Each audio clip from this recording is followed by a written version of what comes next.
And that does it for another episode of Uncontained. Thank you for listening, and thank you to Jared Osterhold for coming on and talking with me over this episode. If you are down in New Orleans and find yourself in the French Quarter on Royal Street, make sure you stop in and say hello and let them know you heard them here on Uncontained at Osterhold and Boudreaux Gallery and Studios. Or if you don't make it down to New Orleans, just make sure you hit him up on his Facebook or Instagram page, which I have the links to in my show notes, and check out his work. So thanks again to Jared Osterhold. Thank you for listening. And if you enjoyed the show, please leave us a rating on iTunes or your favorite podcast player. Thank you, and until next time, live uncontained. How are you doing today, Jared? Hey, pretty good. Pretty good, Aaron. All right, great. Well, welcome to Uncontained, and thank you for joining me tonight. I know there's a bit of a time difference here, and it's a little late in New Orleans, but as I mentioned to you earlier, it's kind of like Las Vegas where time doesn't exist. Yeah, that's true. It's nonstop party, man. It is. And your shop is actually located right there in the French Quarter. Yes. And I was walking by with my girlfriend when we were down there, and some pieces of art in the window just caught my eye. There's a specific theme that you have going, at least with part of your art projects. It's this skeleton guy that's playing musical instruments. Yes, yeah. That I do have a body of my work that features a character from Voodoo Cosmology, and his name is Baron Samedi, and he's actually, it's nothing I came up with. The character himself is from Voodoo spirituality. It's just my take on it. And it's been very popular. It's been popularly received down here. One of my best-selling subject matter so far. So, I have him featured in various pieces of art throughout the gallery.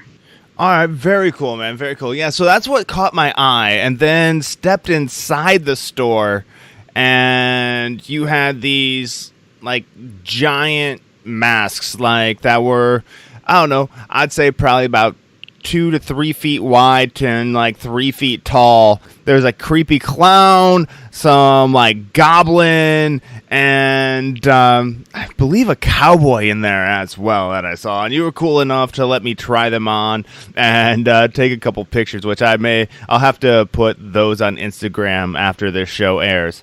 But like, what got you into making, like, were these paper mache masks or? Well, what they are, they can partly, sometimes the skin that goes on top can be paper mache, and that is one of the traditional ways that they're done in the Mardi Gras business. But growing up here in New Orleans, I've had the privilege of growing up here, lived here my entire life. So I grew up with Mardi Gras, and one of my first real after-school jobs in high school was to go after school in my school uniform and paint Mardi Gras floats. Okay. So I started to work in the Mardi Gras business early on, and I eventually learned some of the prop making secrets and techniques. And that's the way these are made, is using a little known prop building technique. And it's kind of guarded, a little bit. It's kind of a trade secret to some, but we do share it. And it's basically, they're made of cardboard and paper and coated with contact cement.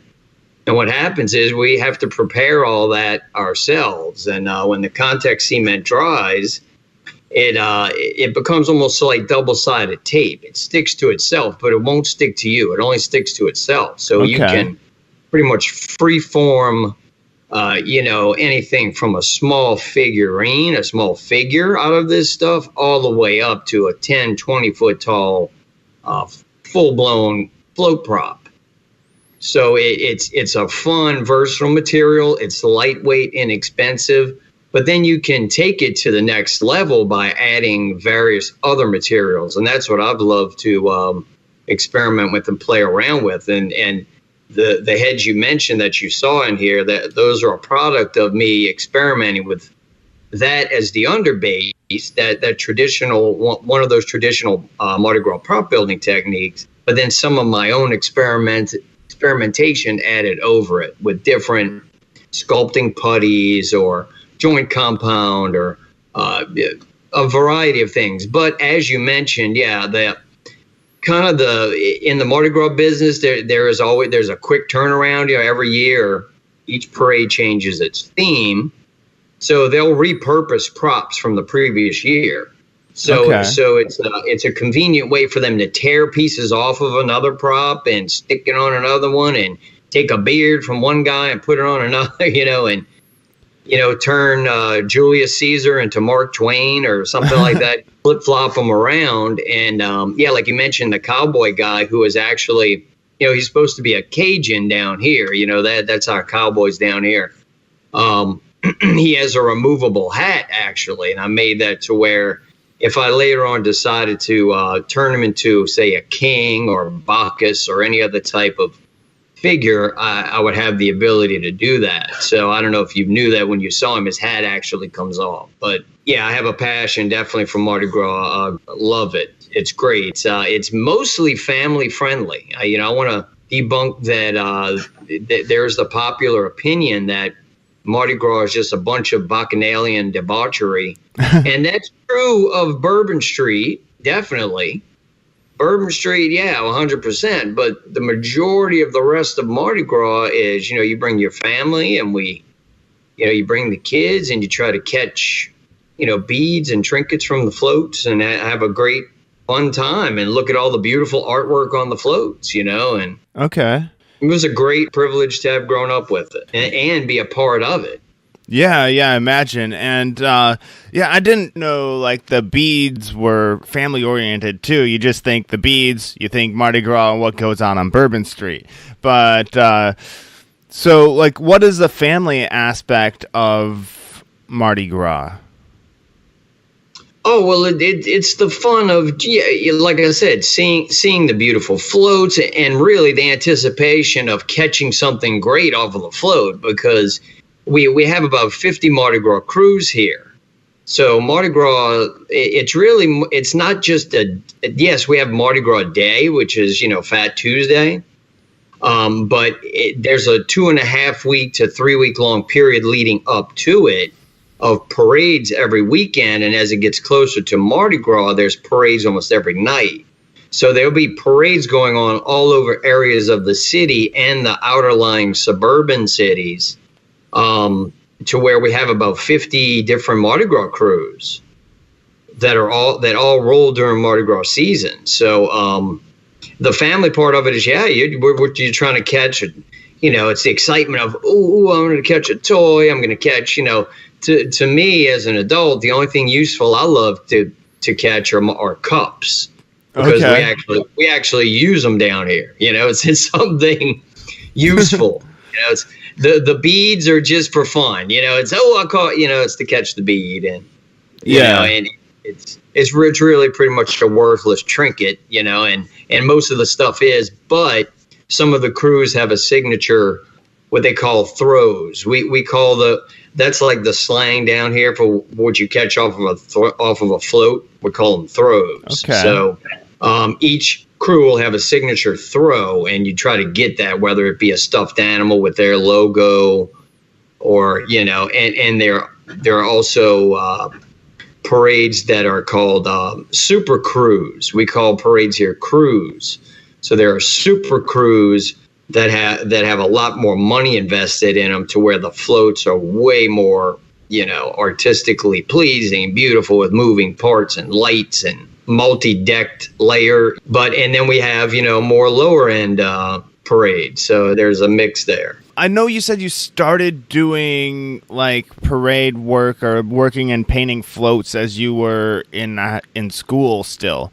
What was it that actually got you into the painting of the floats and working on Mardi Gras floats, and then expanding your arts and crafts? Well, I've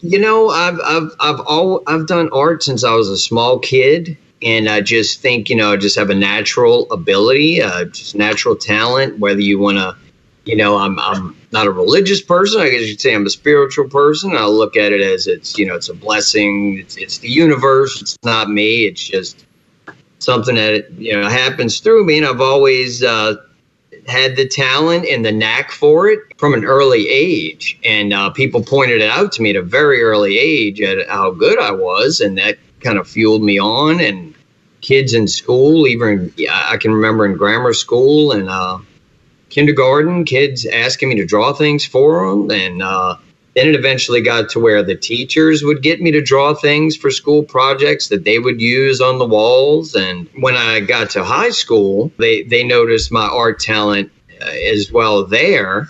And I worked with the activities directors and some of the coaches on a variety of projects at school to where they would have me do stuff for fundraisers and for the fairs. And we had a monthly giant calendar in what was called our mall area, which was the cafeteria, but for some reason we called it a mall. And there was a huge calendar in there, and they would give me to decorate it every month with whatever activities were going on. So I actually ended up to where I was the art guy in school. I was the guy that everybody came to for T-shirt designs and draw this and draw that. And I ended up in my final 2 years in high school winning leadership awards for art. So art has been something that has been reinforced and that you've been good at for years. So yes, yeah. Okay, so you got into doing the parade floats. What was the next step after the parade floats? Was it making the parade props and then painting? How did you get from painting parade floats to where you were making the floats? When I was in Loyola, we had a family sandwich shop here in town, and down here we call this certain type of New Orleans sandwich. It's called a po' boy. Oh yeah, I had a few of those while I was down there. Yeah, good. So we had a New Orleans style po' boy shop. Our family did. So I worked for the family business, but I also worked part-time off and on for the Mardi Gras companies because that was seasonal. So I did that through word of mouth. It got around to where people would come to me with, hey, can you do a sign for me?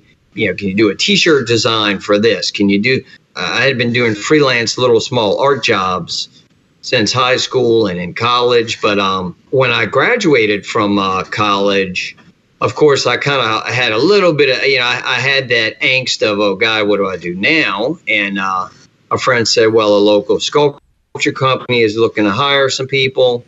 I got on with the company, and this family company had been well known as one of the Mardi Gras float building companies. And there's really only about 6 real companies here that flourish on the float building. We have one main big giant, but then there's about 5 or 6 others. And this is one of the other main family companies. I went to work for them, but we were doing some bigger jobs. We weren't necessarily doing just Mardi Gras work. We were doing a lot of decorative sculpture installation work for big businesses. We were doing some stuff for the local casino that's down here in the French Quarter. We have a Harris Casino that's right here down the street from where I'm sitting at the moment. We also have, the Audubon Zoo here. So I helped sculpt a large fountain that went, it was an interactive water fountain in the center of the zoo that featured, a mother elephant, some baby elephants, and some hippos. I helped to sculpt all of those. How was it interactive? Oh, well, maybe I used the wrong word there. What I meant was it shot water, through the elephant's nose and through the hippo's nose, mouths, and stuff like that. I just had a vision in my head where people, like, when you started saying elephants and stuff, like, stomp on something, then the water shoots, or, like, they can, like, I don't know, interact with it in some way. But it's still cool, found in that, like, shoot. Those are always cool when they're, like, the elephant shooting out of his trunk. Yeah, it'd be cool to check out. yeah, we did worked on jobs like that. We have a local aquarium here. We have an aquarium of the Americas, so we built some large animals for exhibits for that.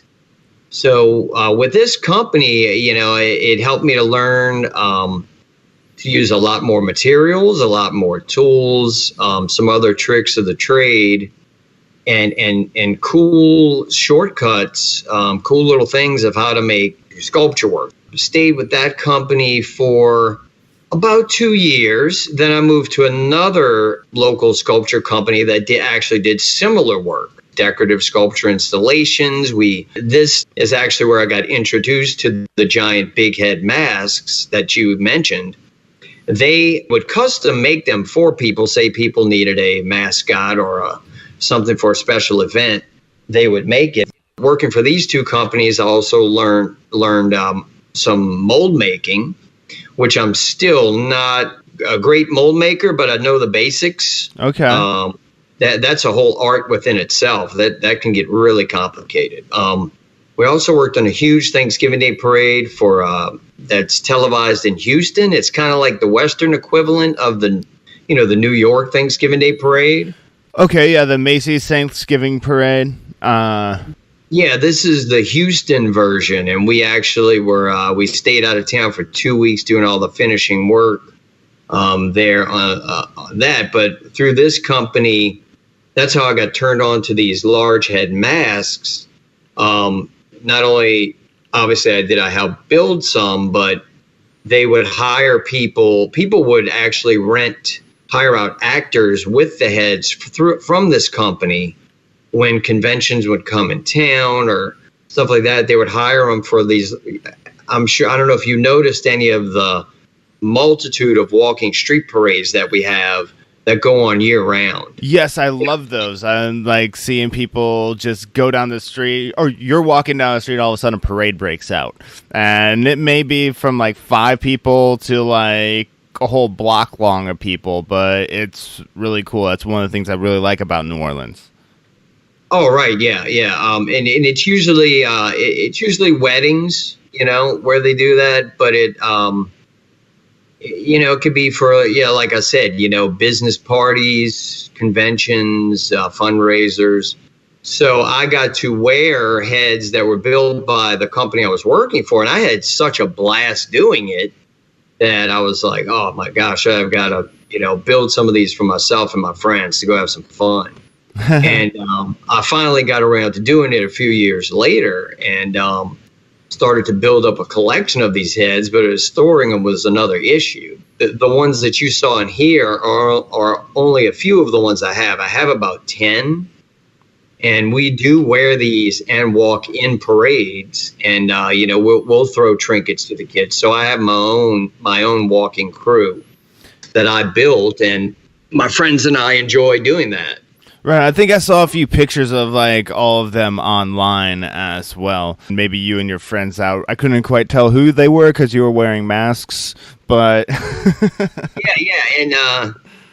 another cool thing is big heads appeared on a few TV shows. Oh, really? And like what? We've even walked in them as extras. They've been used in Storage Hunters. They've been used on NCIS New Orleans. They've been featured on Bar Rescue, on the First 48, and then just recently, a show called Expedition Unknown. I'm not sure what channel it's on, but it's hosted by Josh Gates. He used to host Destination Truth years ago. I remember watching that show. Yeah, and I got to meet him personally, and he came over, and they asked to use one of the heads, and so it's in one of his latest episodes. Very cool. I just Googled it, and Expedition Unknown is on the Discovery Channel. Okay. Yeah, and it was the Pirate Jean Lafitte's Gold, or that may have been the title of the episode. I'm not sure. But there's a scene of him walking down Bourbon Street wearing one of my large jester heads. Very cool, very cool. I actually went to Lafitte's Blacksmith Shop, which is like apparently the oldest bar in the United States right now. While I was down the French Quarter, it was like a really dark, dingy little bar, and it was fun. I liked it. It's like more my style of bar. Oh, I love it. It is definitely it used to be and is my favorite bar. Yeah, definitely down here. And they claim it's the longest running bar. I'm not sure, but it was built in 1722 and it survived. It survived the Great Fire that the French Quarter experienced in the early 1800s.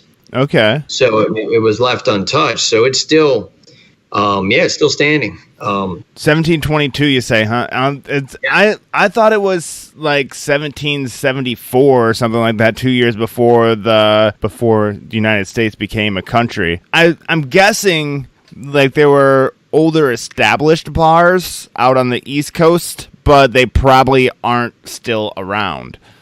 Well, it back then it was not a bar. Back then it didn't function as a bar. It was.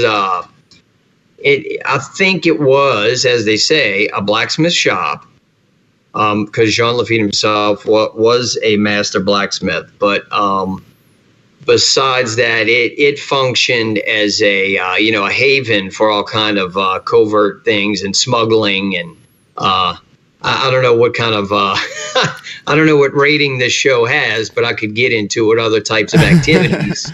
You can talk about whatever you want right here. So on the outside, of course, it was looked at as Jean Lafitte had a brother, Pierre, who he was actually more of the pirate than Jean was. Jean was more of the businessman who kind of ran things and kept things under control, whereas Pierre was actually doing more of the actual pirating. Okay. So, I was just going to explain that to people who are listening that may not know a lot of the New Orleans history, that the John Lafitte was a pirate, and, well, I didn't know about Pierre being more of a pirate, but it's really interesting to hear, and he's like, aren't they credited with, like, helping defeat the British? Oh, yeah.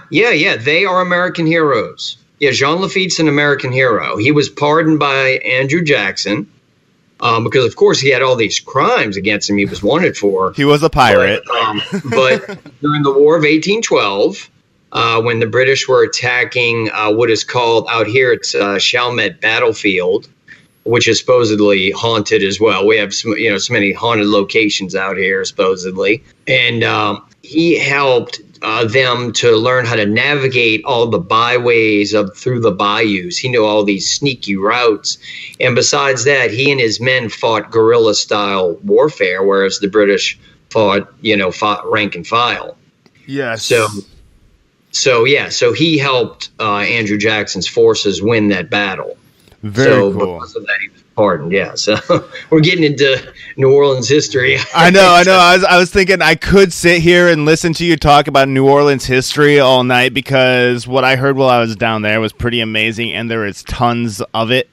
But let's steer this conversation back to your art, and in addition. Sure. To the paintings that you have of the Baron of Voodoo spirituality, your giant heads and floats, you also do some illustrations for at least one specific children's book, Olivia.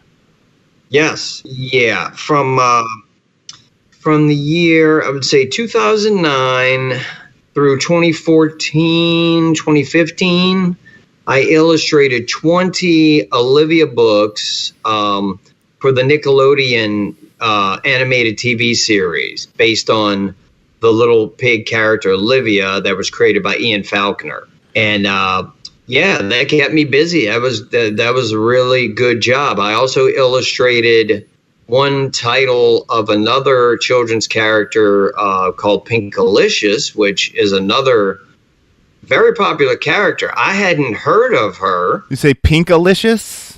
Job. Yeah, I was offered the job and I hadn't heard of her, knew how big of a character it was, but it's actually animated on PBS. And the dragon that I created an original dragon character for the title that I illustrated for Victoria Khan, the author, and they animated my dragon on PBS perfectly.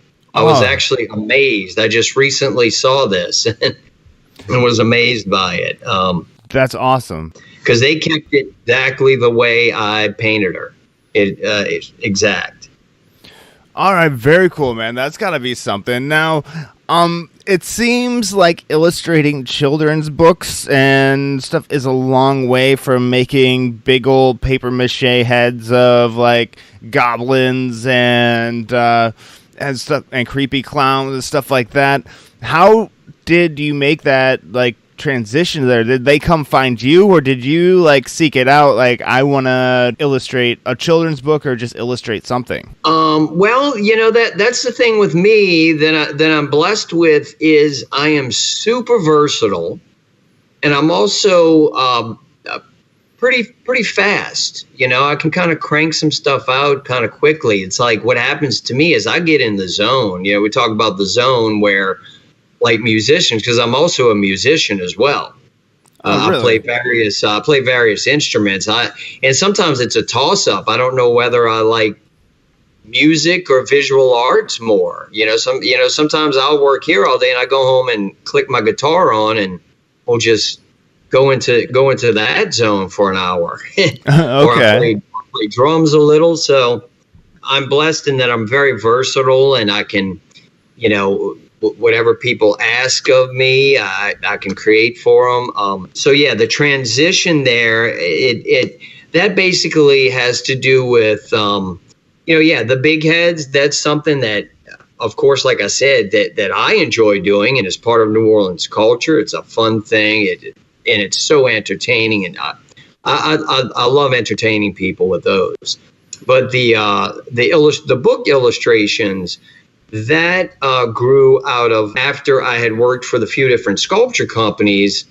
When that kind of fizzled out, I moved back into doing graphics, which was kind of my base. I had started off doing, like I said before, T-shirt designs and those kind of things. So I moved back into that world for a few years where I had to just, in order to survive and make money and live, you can't always do what you always want to do what your customers need. So, I had taken on a few jobs working for a few different companies, furnishing T-shirt designs, like I said, logo designs, and somewhere along that way is where I started to learn how to do digital painting, because I didn't take any formal computer courses, even in Loyola. I'm kind of giving away my age there a little bit. It was kind of put in my lap by one of my employers. She said, "Here you go. Here's your computer. Here's Photoshop.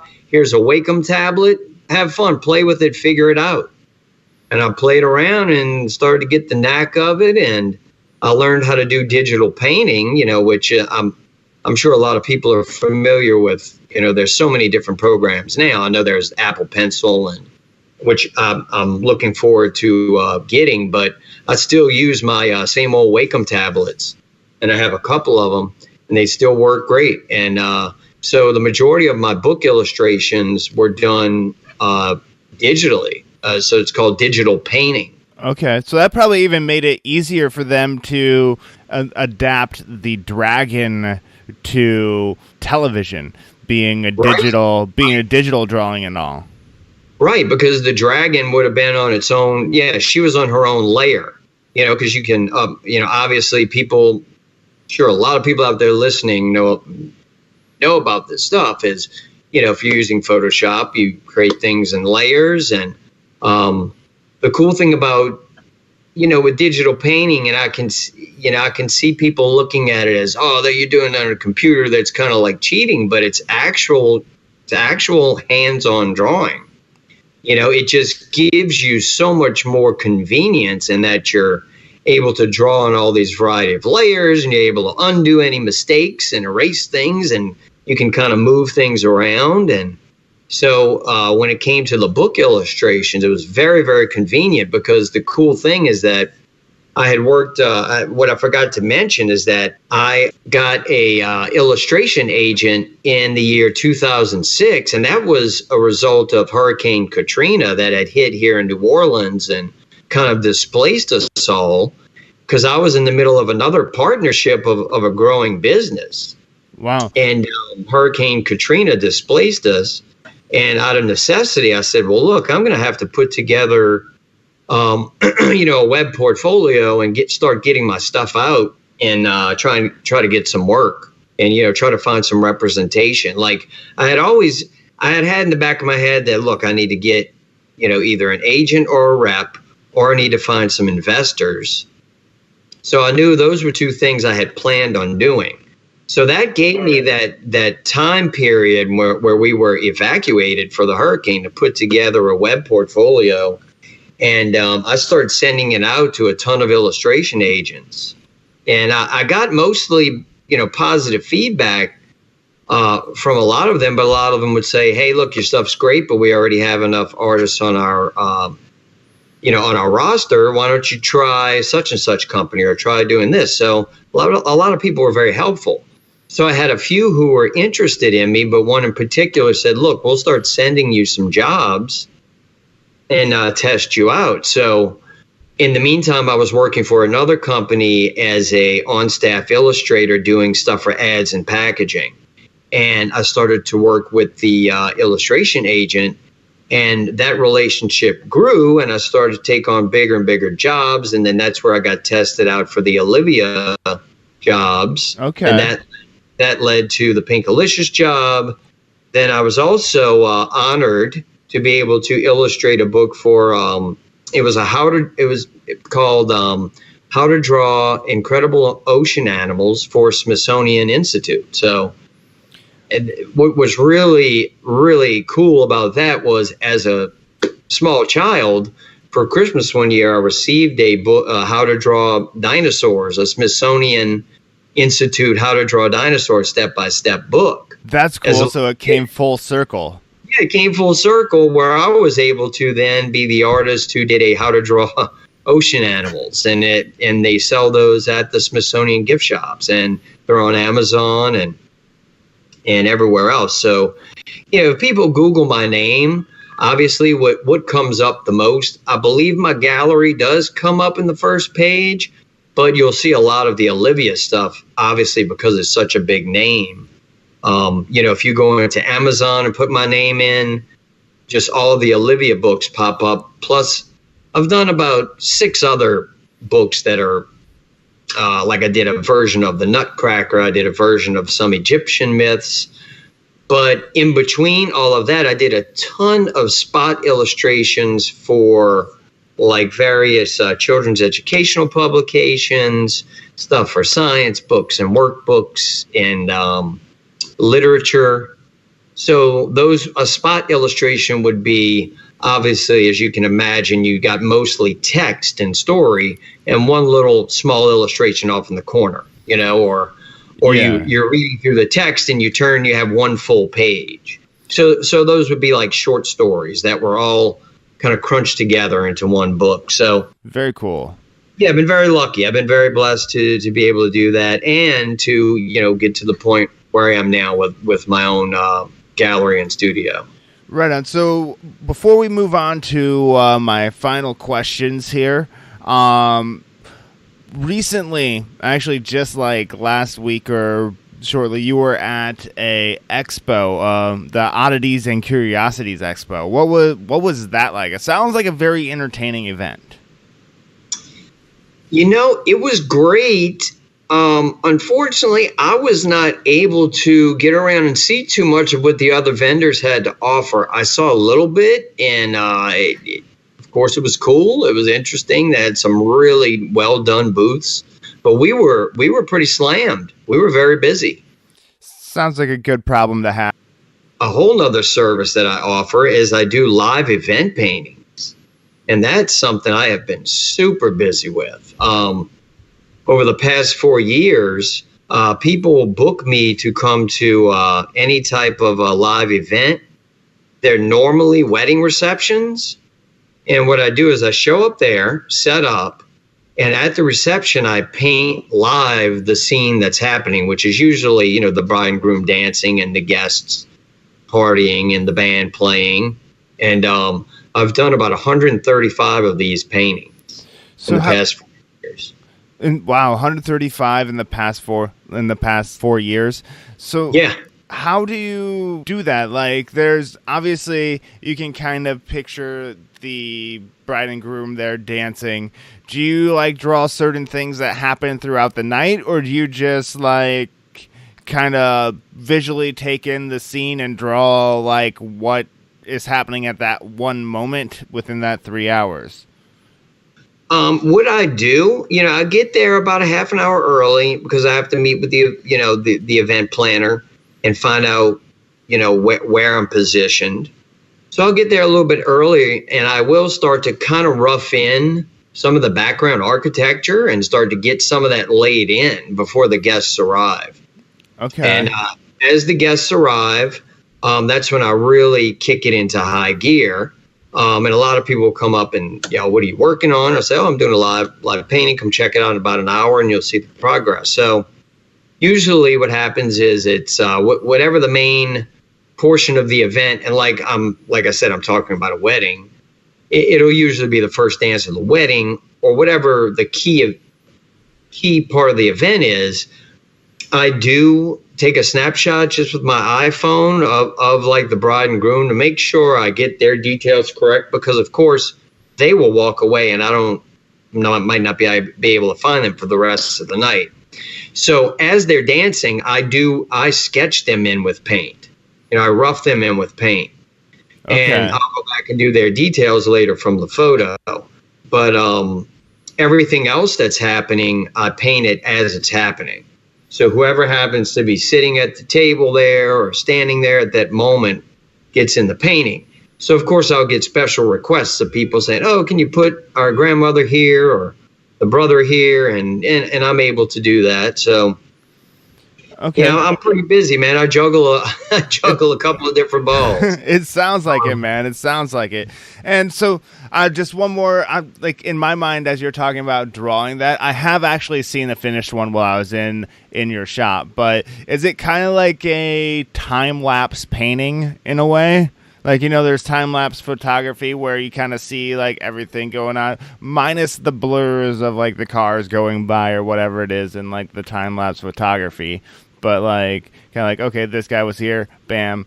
And 15 minutes, this guy's here, bam, draw him, paint another guy here, paint another guy here. And they weren't all necessarily at the same spot at the same time throughout the night. Right. Yes. Sometimes it's like that. Yeah. Sometimes, I will have to paint the person from memory. Sometimes the person is sitting there long enough, or if it's the band, they're long. Yeah. And essentially what it is, it's speed painting. It's it is intense, full on 3.5 hours of nonstop. Sometimes I don't stop to use the restroom. I don't stop to take a sip of water.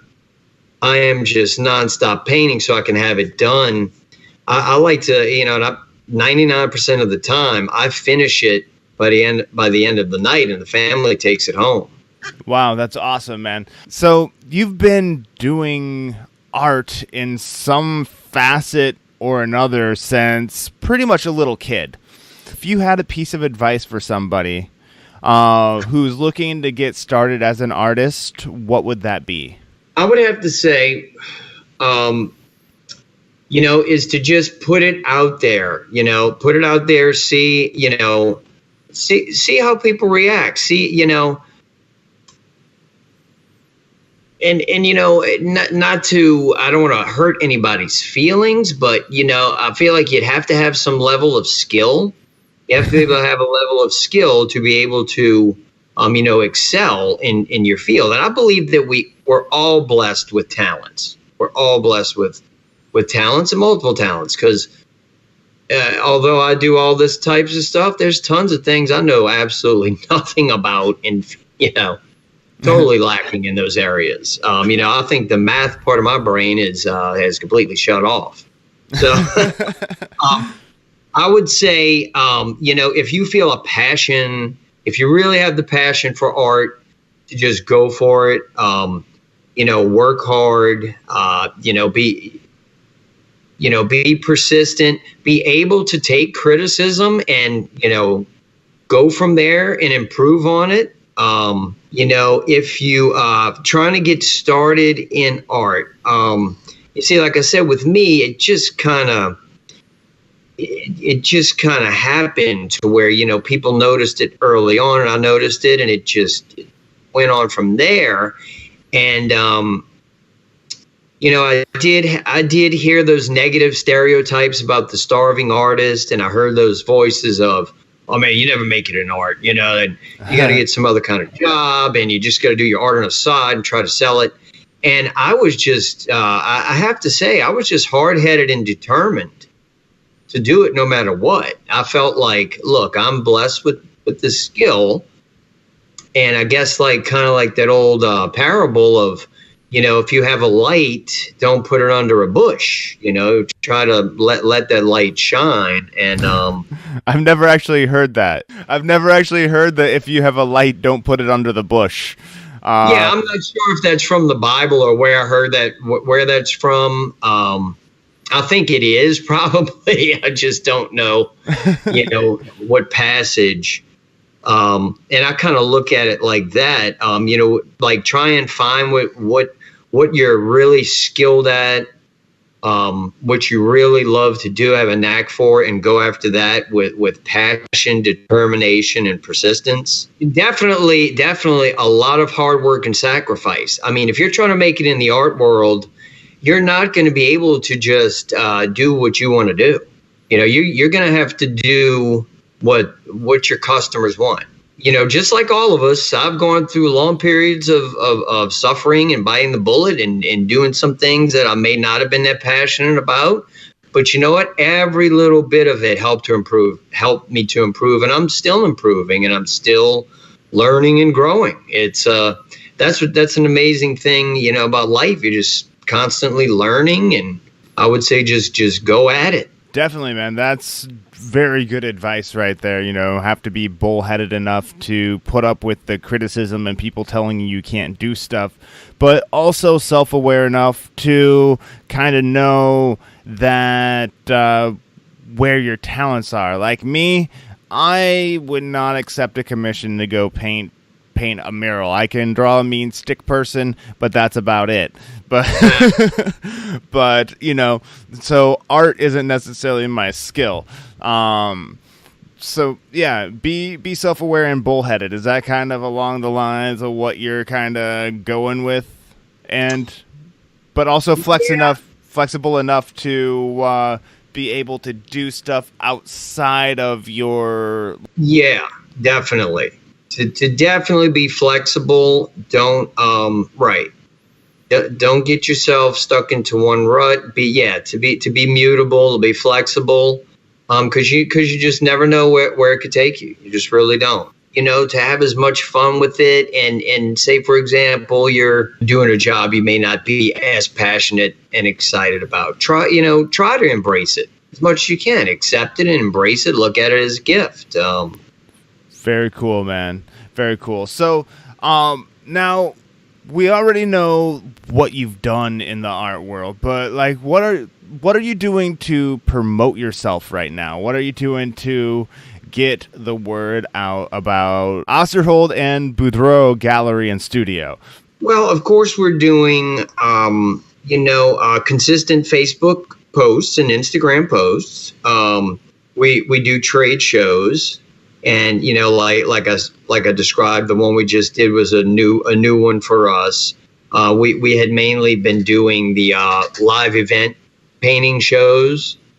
So trade shows. I've done event painting services to fundraisers. So it's also always been word of mouth, and of course. Just some of the basics of handing out cards, just word of mouth. But we're working on improving. The gallery here has been open for a year and a few months here. Okay. So this whole thing was a whole new world for us. And we had never done this before, so it was a big undertaking. And it was, I'd say, the first 7 months, man. I worked. 10 hours a day, 12 days a week. It was nonstop until we got a feel for how this business worked. then we could start to kind of relax a little. But it was, like I said, a big sacrifice. Now that we have gotten over that phase of actually setting up, having the brick and mortar place here with the foot traffic in a ideal location, the New Orleans French Quarter, which is a dream. Yeah. We had been working on trying to get this going for about 5 years. And how that happened was I had always planned to find an investor. Well, an investor found me, is how it happened. We gotta love when that happens. Yeah, I know. I had a guy approach me and say, he came to my ex-wife and said, "Hey, tell your husband to come talk to me." And said, "Look, I want to get you, let's get a shop going." But from that point on, it still took us 5 years to actually get the brick and mortar shop because of just scheduling, and everybody's life is so busy. And I had a new baby at the time, but it was that bullheadedness and determination that I'm not letting this opportunity go. So now that we have gone through that phase of seeing how this business works and getting used to that, now we're moving more into the advertising and marketing phase. Okay. More online. Because we have been very short staffed. It's mainly my business partner and I, just the two of us. Alan Boudreau, who is an amazing New Orleans photographer. It's just he and I, and we've had some assistance from, of course, our employee Derek and our previous employees. So now we're moving into that second phase of we're talking about branching out into other DBAs where we're going to have some other offshoot businesses. So what is DBA?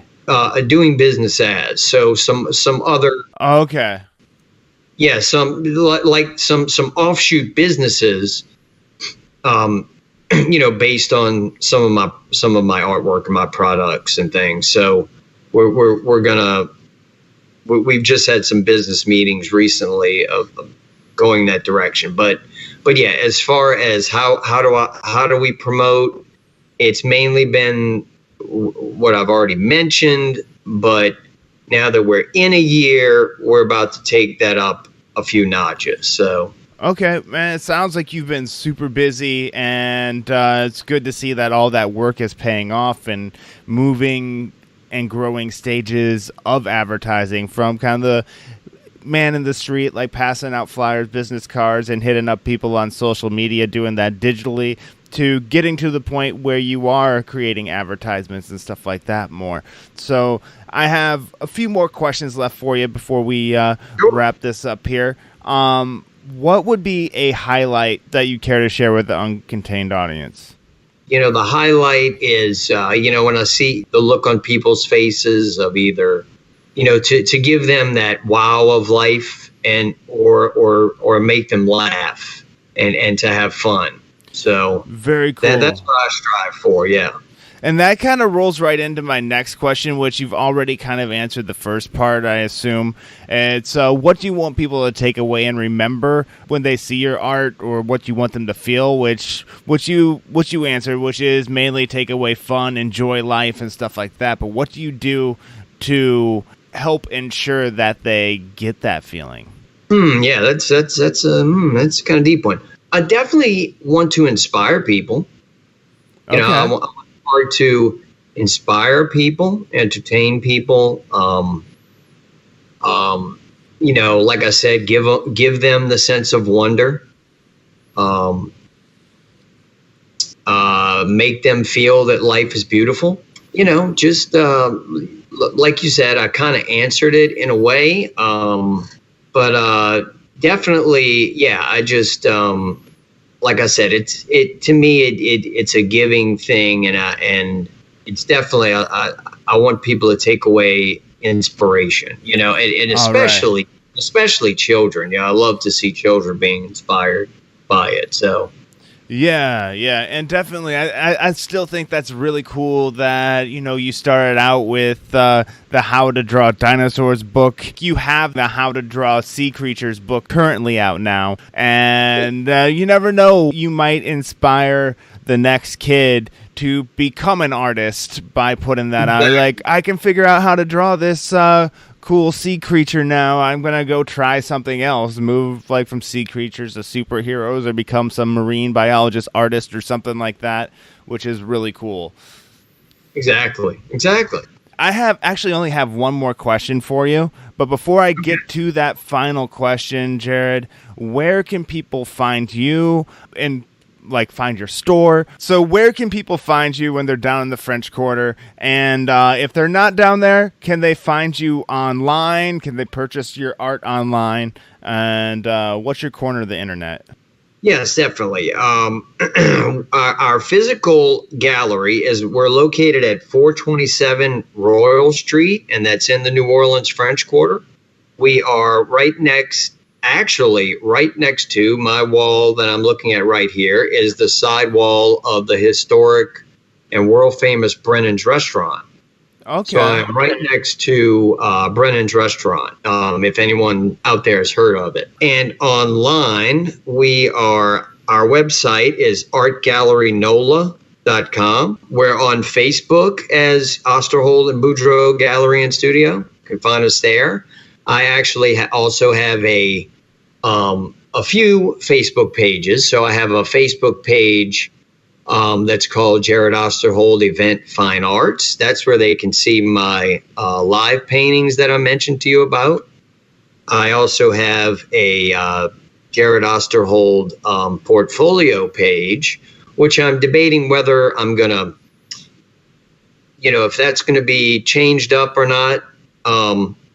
That was actually built before we had the physical gallery, but we can be contacted through all of those, but our main one is the gallery Facebook page, which would be, Osterhold Boudreaux Gallery at Facebook.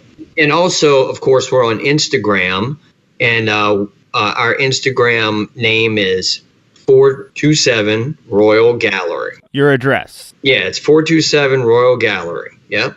All right. 427 Royal Gallery. We'll make sure all that information's in the show notes so you guys can find them. If you are down in New Orleans, make sure you stop by and go check out the stuff they have. You can see the big heads that I was talking about. Jared was cool enough to let me try them on. One of them didn't fit over my big head, but might have been smaller ones, maybe. Yeah, I think it was the cowboy head or something that didn't fit me, but the goblin did or something like that. With the big, with the one with the hands that go with it. Yeah, I do make sure you check them out if you're down there in New Orleans. Visit the French Quarter, see them. All right, Jared. First of all, I really appreciate you joining me. I've had a great time talking to you tonight, and I miss New Orleans. I look forward to getting back down there again sometime. That town, it's almost like a city that's in a different country in a way, just because of the feel of it. But enough about that. Let's talk about you. I have that one final question for you, the title question of the show. Jared Osterhold, how do you live uncontained? First of all, believe in yourself. You have to work hard. You have to sacrifice. Be determined. Be persistent. Practice acceptance. Love what you do. And embrace life. Just go at it. That is all really awesome advice right there. Like, basically, it's advice on how you live uncontained right there. People should kind of live by that in a way. Go after it. Be, as you kind of said, you got to be flexible, determined, and, just know what you want and go after it. And as I said earlier, I appreciate you coming on my show. And I look forward to seeing what you put out next as far as art goes here. And make sure you check Jared out online. His social media and his website will be in the show notes, so make sure you check that out. Jared, there's that one final thing for you to do, and that is sign off the show. Will you do me the honor of signing off the show tonight? Sure will, Aaron, and thank you for having me. Of course. I am Jared Osterhold, and I live uncontained. And that does it for another episode of Uncontained. Thank you for listening, and thank you to Jared Osterhold for coming on and talking with me over this episode. If you are down in New Orleans and find yourself in the French Quarter on Royal Street, make sure you stop in and say hello and let them know you heard them here on Uncontained at Osterhold and Boudreaux Gallery and Studios. Or if you don't make it down to New Orleans, just make sure you hit him up on his Facebook or Instagram page, which I have the links to in my show notes, and check out his work. So thanks again to Jared Osterhold. Thank you for listening. And if you enjoyed the show, please leave us a rating on iTunes or your favorite podcast player. Thank you. And until next time, live uncontained.